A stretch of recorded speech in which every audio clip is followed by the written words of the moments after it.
Now, in the morning, we were addressed by the Prime Minister virtually, and I think some of that is on public, actually that is on public record, right? And for those of you who may not have seen it, he gave us some pretty forthright advice and I would say strong guidance on what the foreign ministers should do at the meeting. If I were to sum up what the Prime Minister told us, there were five, to my mind, important points. One, he noted that multilateralism is in a crisis today, and in terms of preventing future wars and fostering international cooperation, which were its two primary tasks, it had failed. The second point he had made was that it was important to give a voice to the global south because the world was seeing a lot of countries actually regressing on their sustainable development goals pathway. We were witnessing unsustainable debt.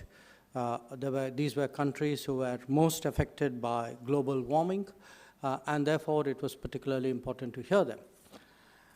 The third point he made was that the discussions, which we were just beginning at that time, he recognized that these discussions were affected by the geopolitical tensions of the day. But he asked us all as foreign ministers to remember that we had a responsibility for those who were not in the room.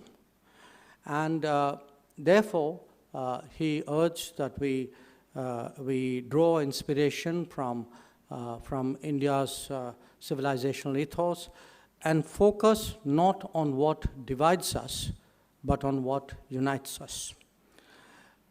He then spoke about the challenges that we should address, which included, of course, the impact of the pandemic, the lives lost in natural disasters, the breakdown of global supply chains, debt and financial crisis, challenges of resilience in healthcare systems, in infrastructure, in economies.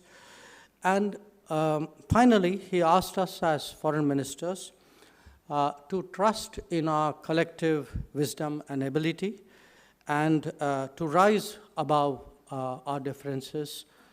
So I mentioned this at some length because this was very much the spirit in which we approached the discussions today.